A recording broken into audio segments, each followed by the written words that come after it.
Hello friends, good evening. I am Nidhi and today we are going to discuss about the accounting conventions. So let's see what are conventions first. These are the basic guidelines which used to help companies determine how to record business transactions. It means that of how we are going to record our business transactions. Means earlier also we have done that in accounting we have many steps. First we need to record it, then we need to classify it, then we need to summarize it, then we need to interpret it. So in all these steps we need to practice some guidelines that how we are going to arrive at the correct results. ठीक है.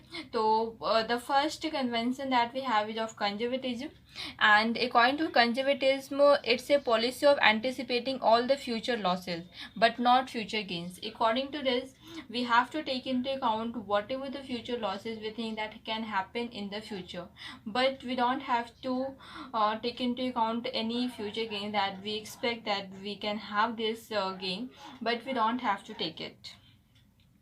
According to this policy, we can take an example.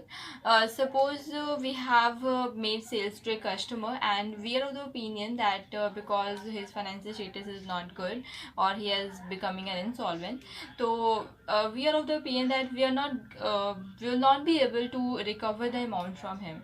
So we can the amount as a bad debt in our books in the starting itself.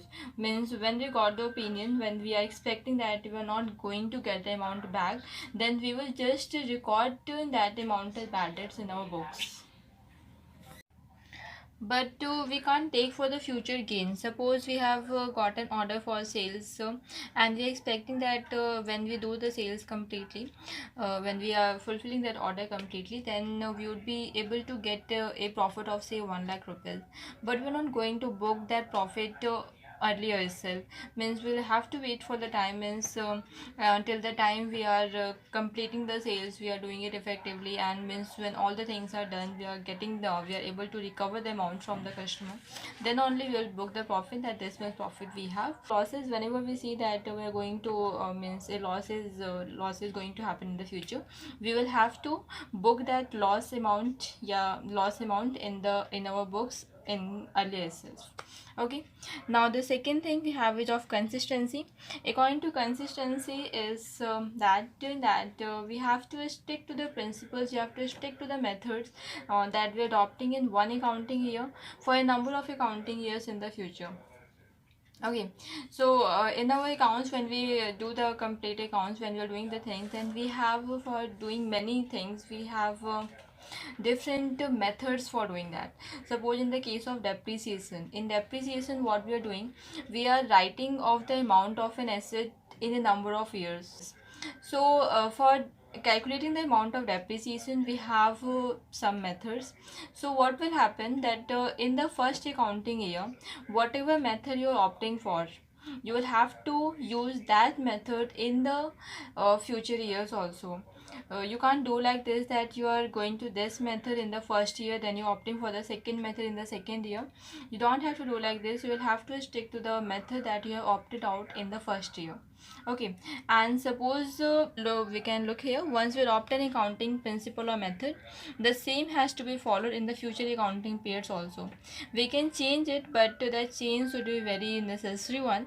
Means it should be like that without that change we are not able to present our financial statements in a better way.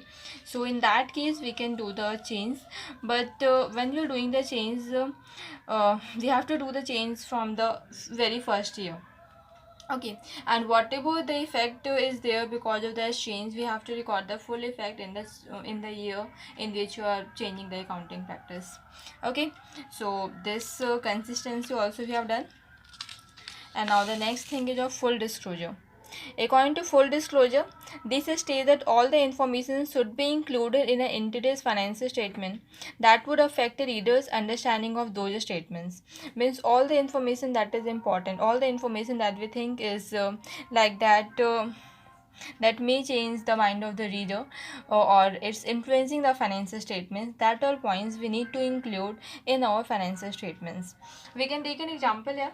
suppose in an year you are getting a profit of say 10 lakh rupees, okay, and in the earlier year in the previous year you were earning a profit of only 2 lakh rupees, okay. So when one compares the financial statements of both the years, that in one year is 2 lakh and the next year is 10 lakh, so it immediately comes in the mind of the reader that the company is going at a very good level, and so is able to improve this much. But behind that 10 lakh profit, the reason was that you might have earned a lottery of say 5 lakh rupees, or some unexpected gain was there, because of which you are able to earn a profit of 10 lakh. So in that case we need to write down in the note part that because of this reason, whatever the region is there, we are able to make this much profit or this much loss. Sides we have to write, in both the cases we have to write that why the things are changing, okay.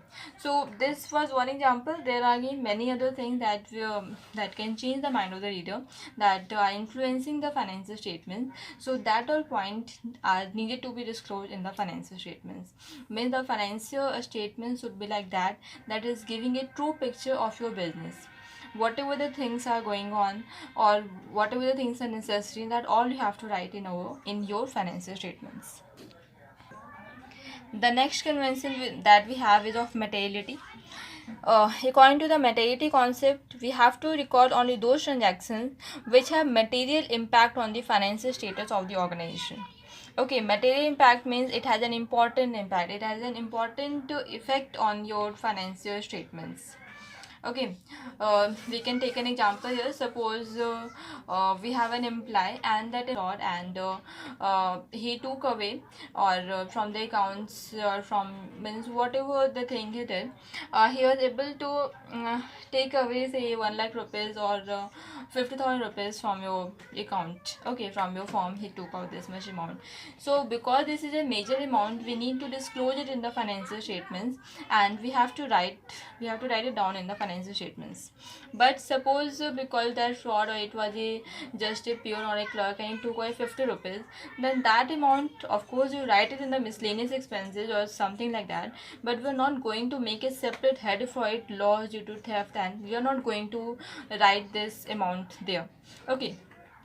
So whatever the transactions we are recording or whatever we are doing, we need to just check out that whether these transactions have a material impact, it has an important impact on the financial status of the organization, and if they don't have a very important effect, if they're insignificant, then all those transactions we have to ignore, okay.